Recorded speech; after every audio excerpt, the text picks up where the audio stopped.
Magandang umaga dun sa mga hindi nakakakilala sa akin, kung meron man. Ako po si Willie. Tawagin niyo lang akong Kuya Willie.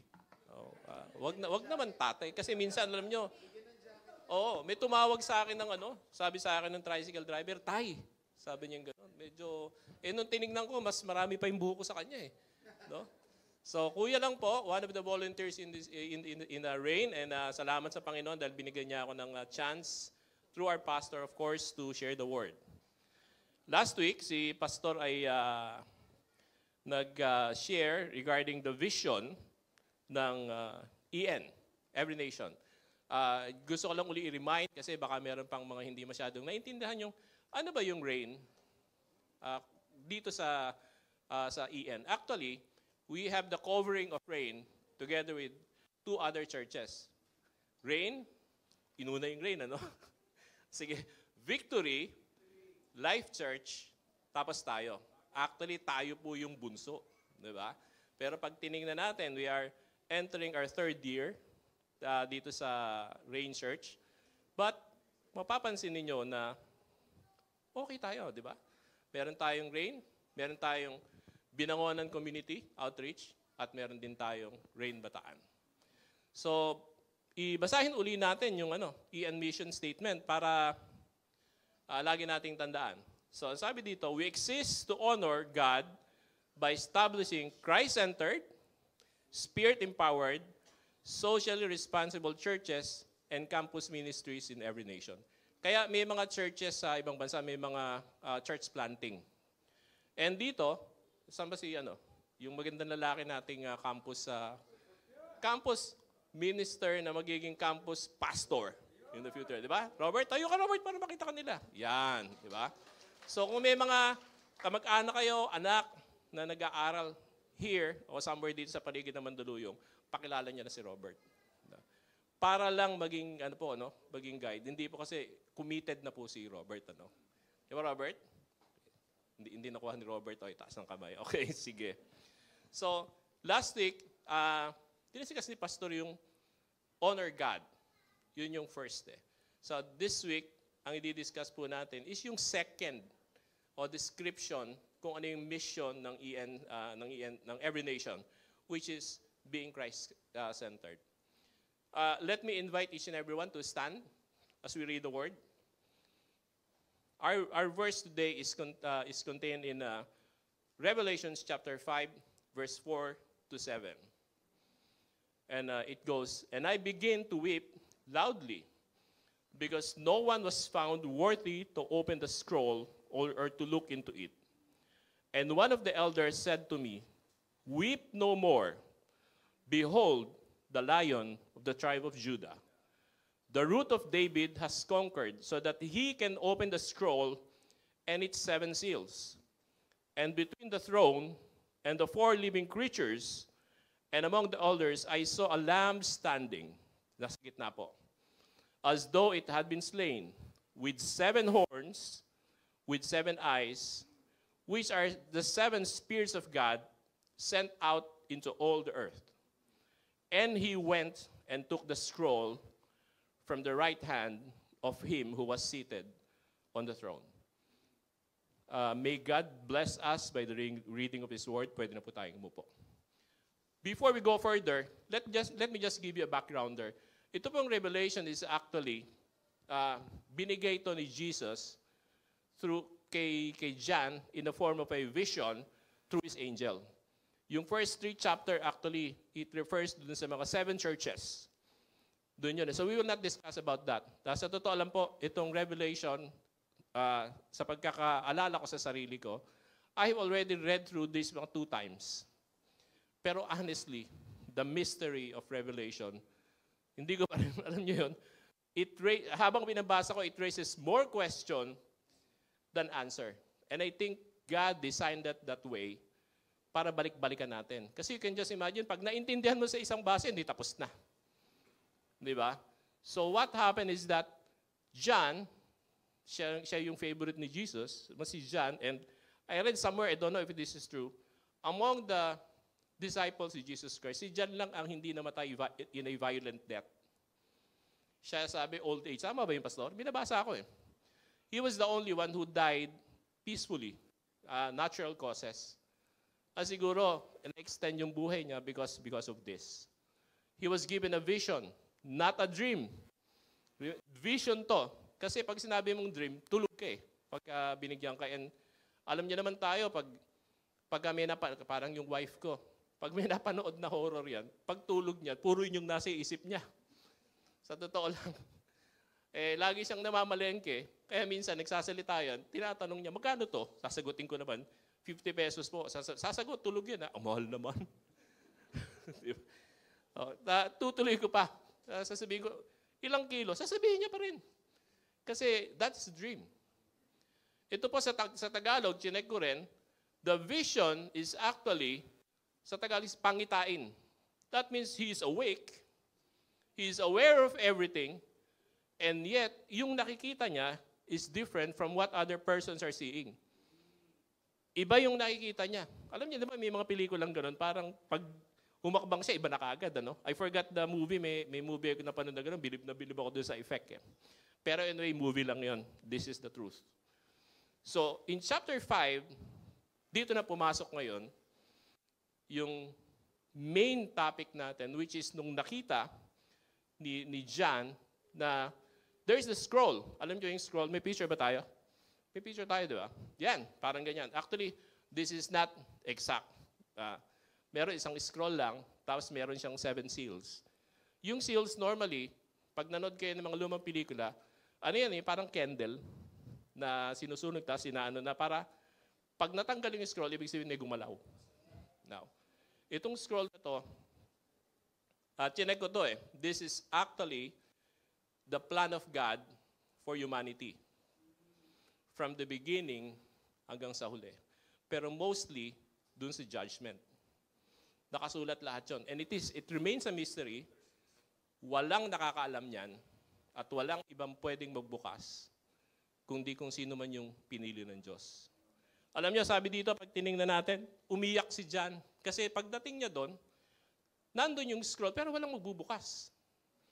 You can just imagine, pag walang nagbukas nun, edi hindi matutuloy yung tinitingnan natin what will happen to us in the future. Yung mga namatay, na naghihintay ng faith nila, bitin lahat yon. It will be in limbo. Parang, alam niya, parang pelikula na bitin. Diba? So, umiiyak siya. And I read so many references. Actually, yung sabi dito, weeping, hindi lang siya umiiyak, ang humihikbi. Talagang pumapalahaw siya ng iyak. Daman-daman niya talaga yung yung kalungkutan. Parang, bakit ganun? Ano mangyayari sa atin? Ano mangyayari sa mga namatay? Ano mangyayari doon sa mga nag-sacrifice? Ano mangyayari sa tumanggap kay Jesus? Ano mangyayari? Parang wala. Di ba? But then, one of the elders, 24 sila. By the way, your elders. Itong mga elders na to, nakapaligid sa throne. At yung throne, alam natin kung sino yung nakaupo doon. Di ba? That is our God, our Father. At nandun siya. Nakapaligid yung 24 na mga upuan at nandun yung mga elders. Kaya dapat may elders tayo, Pas, dito sa church. Nakapaligid. So that means these people are actually honored by God. Pinaupo doon sa tabi niya. Di ba? And there are also 4 creatures sa paligid ng throne na sila yung nagli-lead ng pagpe-praise sa Panginoon. Alam nyo, sabi ng isang elders, weep no more, John. Paraphrase. Huwag ka nang umiyak. Behold, the Lion of the tribe of Judah, the root of David, has conquered. Sino yun? Sinong Lamb of Judah? Sino yung Lion of the tribe of Judah? Si Jesus. There's no one else. And He has conquered. Emphasis on the word conquered. Ano yung na-conquer ni Jesus? He has conquered death when He died and rose again. Now, siguro sasabihin natin yung nagbabasa, hindi lang naman si Jesus yung namatay at saka nabuhay. That's correct. One of the several of His miracles, nagbuhay siya ng namatay. In fact, the most famous is Lazarus. Di ba? Sinare ni Pastor Elisto during the wake ni Tita Gloria. Namatay siya, si Lazarus, and binuhay uli siya ni Jesus Christ. But the difference is this. Those who died and rose again, just rose again. Nabuhay lang sila. But Jesus, when He died, He went down to the abyss, dun sa pinakamalalim, and He conquered death. And He paid for our sin. So talagang pag-angat niya, there is already the victory. Tapos na.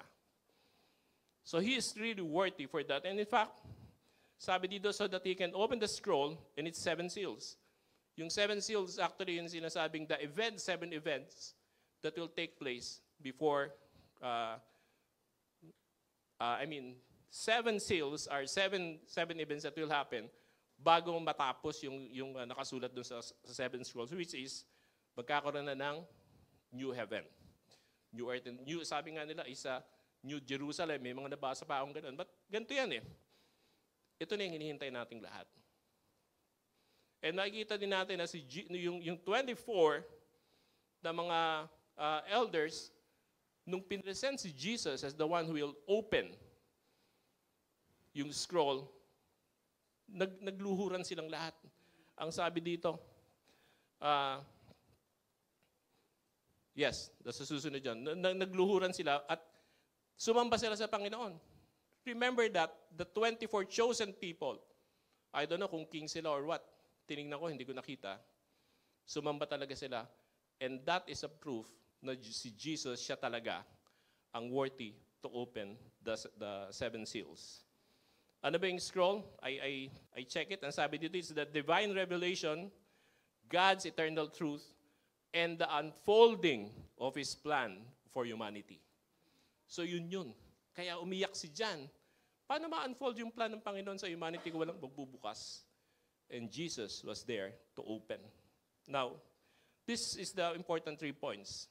Christ is the center. Why? Because, as we have discussed, He is the only one worthy to take the scroll.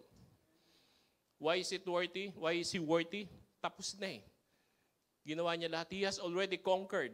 Ang sabi nga dito sa verse 9 to 10, chapter 5 ng Revelation, and they sang a new song, saying, worthy are you to take the scroll and to open the seals. For you were slain, and your blood you ransom people for God from every tribe and language and people and nation.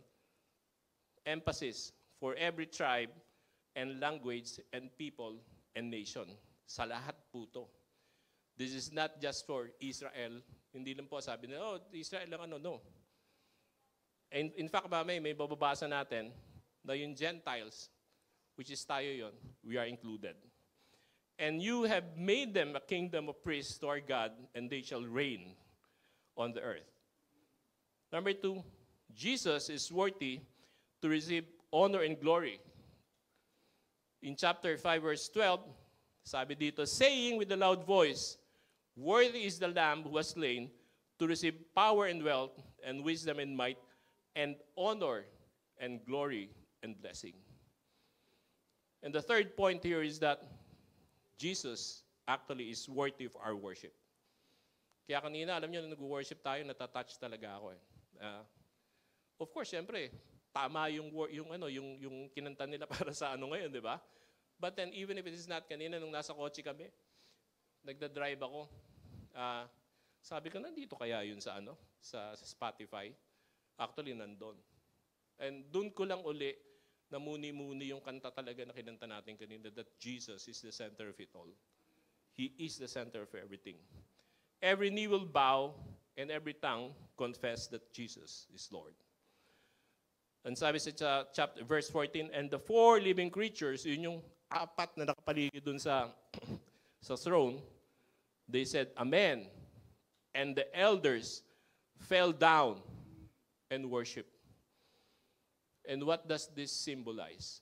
When the elders fell down, it's actually an act of surrender. Talagang nagpatirapa sila sa Tagalog. Alam niyo yung tirapa?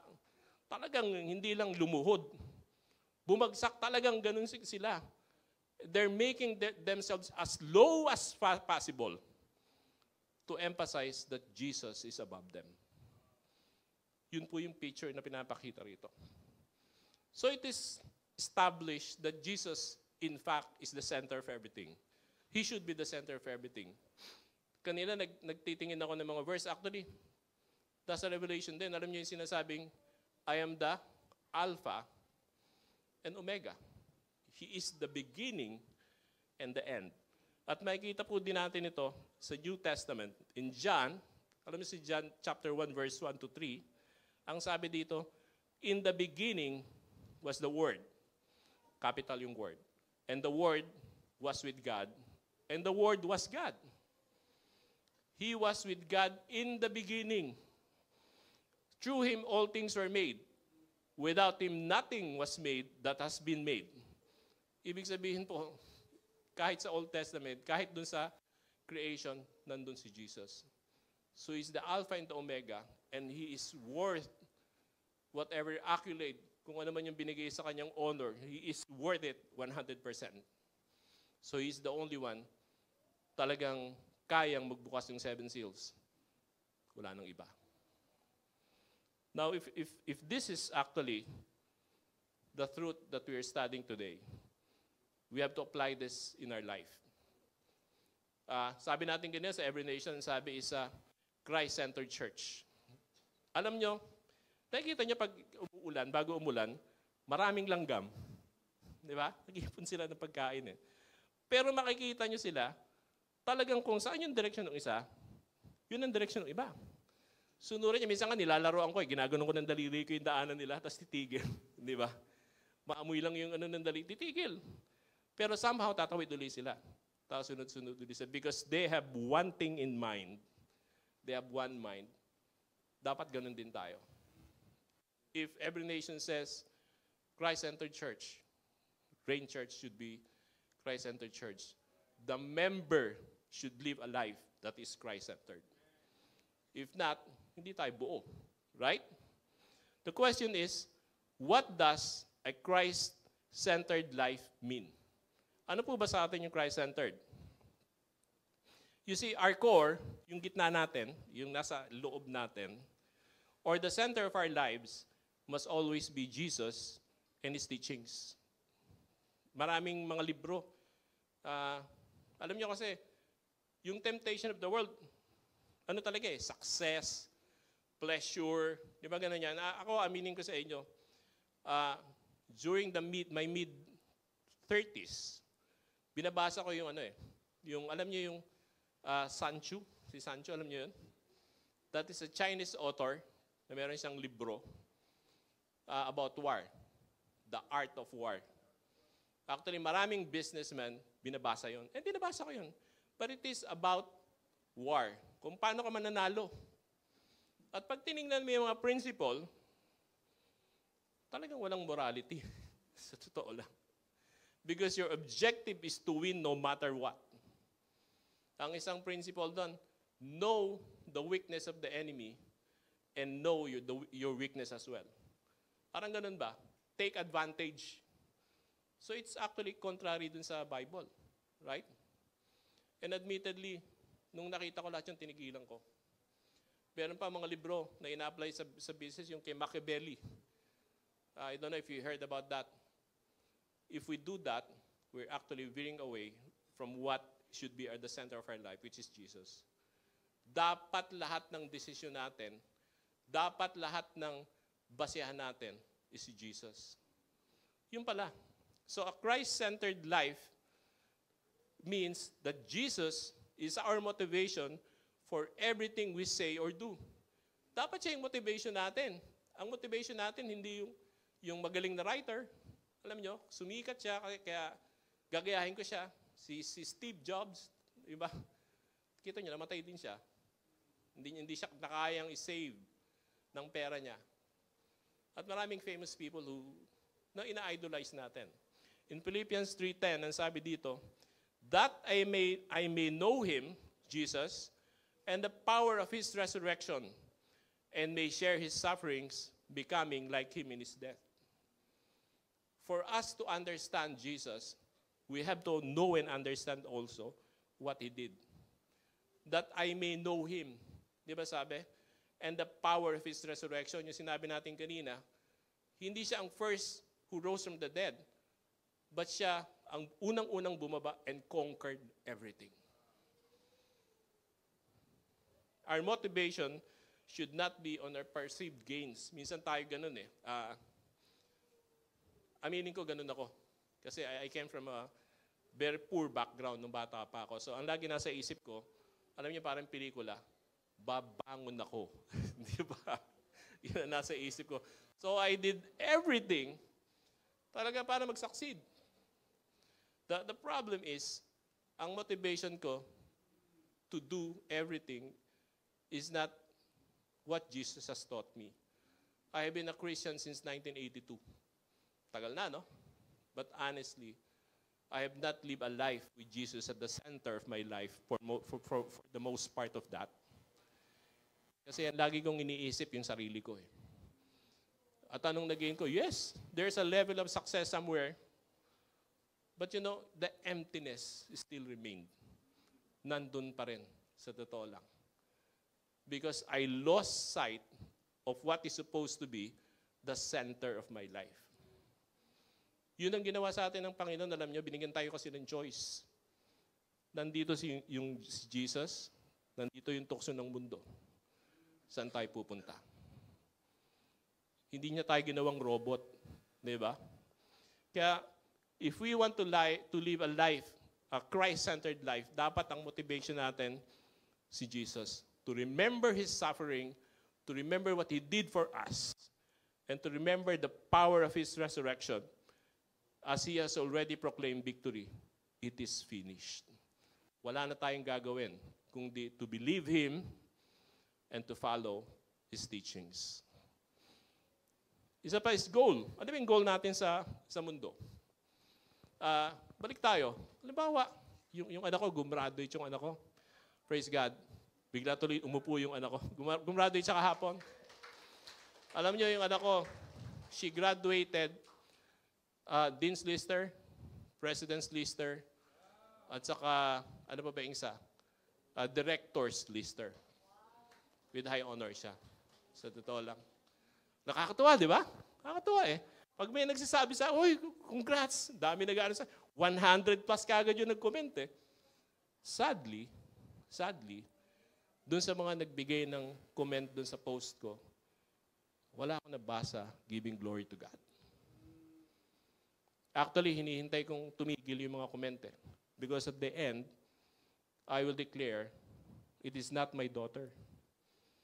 It is not me. Sabi nila, congratulations to the parents. Actually, it's not me. It's not Reggie. It is actually God. It is actually Jesus. Why? It is an answered prayer because every night, yun ang pinagdadasal namin. Yun lagi ang sinasabi namin kasi pag nagpe-pray kami every night, family prayer, yun lagi. And we try as hard as we can na ilagay talaga sa center si Jesus, and this is the result. So ang tanong, ano ba yung goal natin? To succeed in life? Makuha natin. You can succeed. Alam niyo sa trabaho ko, ang dami kong nakilala na mga milyonaryo. Ang yayaman, actually, bilyonaryo nga eh. Bilyonaryo. Pero namatay din eh. And the question is, when they died, what will happen to them in the afterlife? So what is your goal sa buhay natin? To succeed? To gain accolade? Para purihin tayo? A Christ-centered life is this, that Jesus gets the glory, not anyone else. In your success, in your life, dapat si Jesus lahat ang nabibigyan ng glory. In Galatians 2:20, I have been crucified with Christ. It is no longer I who live, but Christ who lives in me. And the life, right now, para sa atin to, and the life I now live in the flesh, yung buhay natin, the flesh right now, I live by faith in the Son of God who loved me and gave Himself for me. This is a complete verse. Nandito na po lahat. Jesus lives in our life. Hindi na tayo yun. So kahit anong gawin natin, dapat ang goal natin is to give glory to God. In Romans 15:17-18, sabi dito, in Christ Jesus then, I have reason to be proud of my work for God. Yes, hindi pinutol yung for God. My work, but for God. For I will not venture to speak of anything except what Christ has accomplished through me.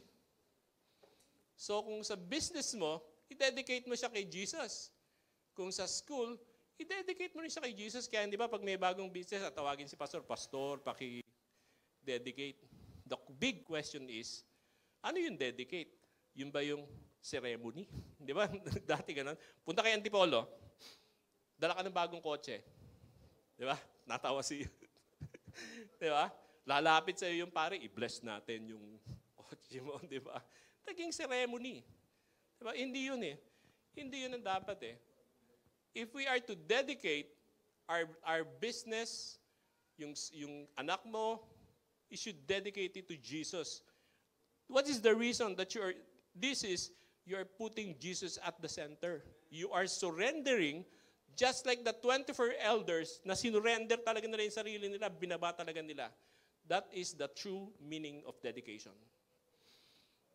We glorify Him by our faith, and by faith, we live a life that will glorify Jesus because in reality, it is Jesus Himself who is doing the good works through us. Siya pa rin. Siya pa rin. And number 3, a Christ-centered life is a life that completely surrenders everything in the hands of God. Alam nyo, I'd like to honor si Pastor Arman. Alam nyo, nung nagpunta kami nung Saturday, after nung memorial service, with the indulgence ni Pastor Arman. Pagkatapos na, normally magkakaroon ng eulogy yun, ano? Where people were invited to say something. Alam nyo, halos walang tumayo eh. Kasi everyone is crying. Naging ano sila. May ilan, then tumayo si Pastor Arman in front. Alam nyo, expect mo talaga doon, asawa mo. For ilang years na, Pastor Arman? 39. Wow, 39 years. Then, tinawag na siya ng Panginoon. Bilis eh. Bilis to. And when God called si Ate Glo, at nandun na si Pastor Arman sa harap, sabi ni Pastor Arman, and I was struck with this. Gusto niyang tanungin si Lord, why? Yun yung nasa loob niya. But sabi niya, I will not ask. Hindi ko tatanungin ng Panginoon. Wala siyang karapatan. Wala akong karapatan tanungin. You know why? Because there is hope. Alam niya eh. Alam ni Pastor kung saan pupunta si Ate Glo. In fact, natatawa ako sa sarili ko. Kasi si Pastor Arman, while he was in front and speaking, he was smiling. Yun ang genuine talaga na ano eh. Diba na there is hope. Samantalang kami, nag-iiyakan kami. Ako naiiyak ako nun eh. Sa totoo lang. Hindi ko ma-imagine putting myself in that position. Tapos tatayo ako. And I will thank and praise God. Tapos nasa likod ko yung casket ng asawa ko. That is hope. Because Jesus is nasa center ng buhay ni Pastor Arman. Ang sabi nga dito sa 1 Corinthians chapter 15 verse 19, if in Christ we have hope in this life only. Kung ang hope natin para dito lang, we are of all people most pitied.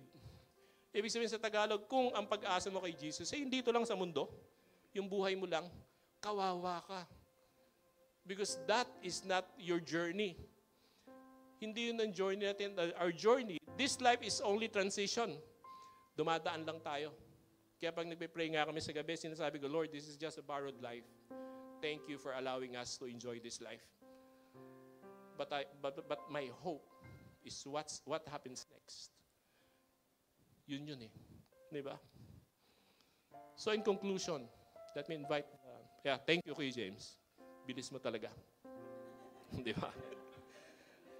How do we live a life, a Christ-centered life? Paano natin bubuhayan yung sarili natin na sasabihin natin Christ-centered tayo? Number 1, maiksi lang po to. Pray and spend time in reading God's Word regularly and intentionally. Dapat to with intent. Kasi madaling sabihin regularly, gabi-gabi. Anong oras? Kung kailan ako open. That is not intentional. Baka mamaya, yung open na oras, natapos mo na lahat, natapos mo nang gawin ng trabaho mo, matapos ka na maglaba, antok ka na.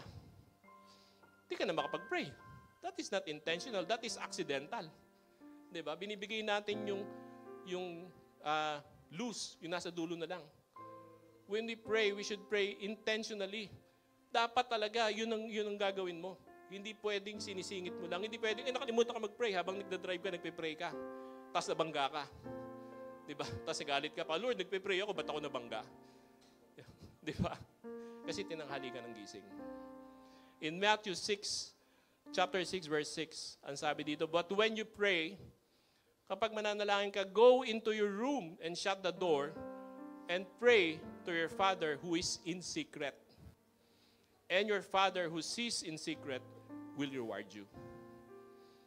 I'm not saying na hindi tama yung pagdadasal dito. This is corporate prayer. Tama pa rin yun. Because when we pray and verbalize, narinig ng katabi mo, you are actually encouraging him. Di ba? But the prayer that I'm emphasizing here right now is the prayer between you and God. Kayong dalawa lang. So yun ang gagawin natin kung paano ba natin to answer the question, how do we live a Christ-centered life? Diba? Pray. That's number 1. Number 2, always remember what Jesus has done for you. Yung kanina, paulit-ulit kong sinasabi, siguro naman hindi nyo na makakalimutan yun, diba? He suffered and died for our sins. He paid for everything. And when we say everything, it is past, present, and future. Remember, this happened more than 2,000 years ago. Nandun ba kayo? Wala naman tayo dun eh. Diba? But we enjoyed whatever is the benefit of Jesus' sacrifice and death and resurrection. Because it covers everything. We should remember what Jesus has done for you and what are His promises. Kung ano yung promises niya. Maraming promise si Jesus. Kanya-kanya tayo eh. And some of which, let me share with you. Ang sabi si John 14:1-2, let not your hearts be troubled. Believe in God, believe also in me. Nakita niyo yung humility? Believe in God, sabi niya muna, bago maniniwala sa Kanya. In my Father's house are many rooms. If it were not so, would I have told you that I go to prepare a place for you? Sabi niya, huwag kayong magulumihanan. Hindi ko magtagalog, ano? Kanina pa yun, ano? Huwag kayong magulumihanan. Maniwala kayo sa Diyos at maniwala kayo sa akin. Doon sa palasyo ng tatay ko, sabi niya, maraming room. At I prepared one room for you. Isang promise yun. He will prepare a special place for us. I think yung nasa isip ni Pastor Arman. Diba? Nandun na si Tita Gloria ngayon. John 14:16-17. I will ask the Father, and He will give you another helper to be with you forever, even the Spirit of truth, the Holy Spirit, whom the world cannot receive because it neither sees Him nor knows Him. You know Him, for He dwells with you and will be in you forever po to. Alam nyo, minsan nabanggit ko pastor, nag-uusap kami. Napansin ko, yung Holy Spirit, parang na-neglect. Actually. Hindi ba? Mayroon akong napanood sa Reels. Sorry, nanonood po ako ng Reels. Pero sa mga Christian to, how do we pray? Diba? Ang sabi doon, tinuro ni Jesus yun eh. When we pray to the Father in the name of Jesus, but through the Holy Spirit who is in us. Because the Holy Spirit will connect us to God, spirit to spirit. Napaka-importante pala. Kaya pag nagpe-pray kami, nabago yung pattern namin. Lagi yung sinasabi, in this, I pray in Jesus' name through the Holy Spirit. Yun po yun eh. The Holy Spirit will be with us forever. Diba ang ganda? Sabi ni Jesus, I will prepare a special place for you. But while we are waiting dito sa mundo, diba daming problema? Gagalitin ka ng mga tao, diba? Gagalitin ka ng anak mo, lagi kang nagugulumihanan, di mo alam kung ano mangyayari. Jesus said, this is the Holy Spirit.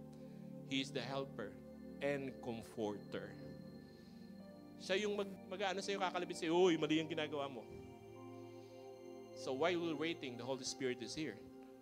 And lastly, John 14:3-4. And if I go to prepare a place for you, I will again come and will take you to myself. And where I am, you may be also. And you know the way to where I am going. Wow. Pinangakuan ka, inalagaan ka, tapos sinundo ka. Di ba? Dadalhin ka na. Kumpleto, di ba? He will return for us. And finally, love Jesus. Alam nyo, how we live a Christ-centered life? Mahalin lang natin siya. Just love Him. In John 14:15, ang sabi niya rito, if you love me, you will keep my commandments. Simple, di ba?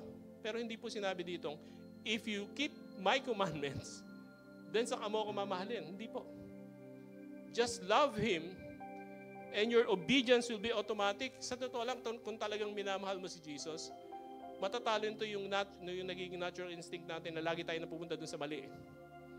If you love Jesus, tama ang gagawin mo. You will obey His commandments. Pagka hindi na tama yung ginagawa mo, that means nawawala ka dun sa center. Nawawala si Jesus dun sa center. Nawawala yung sight mo dun sa center. John 14:23. Jesus answered him. Kausap niya dito si Judas actually. If anyone loves me, he will keep my word. Yun na naman. Di ba? Mahalin mo siya at sigurado you will keep His word. And my Father will love him.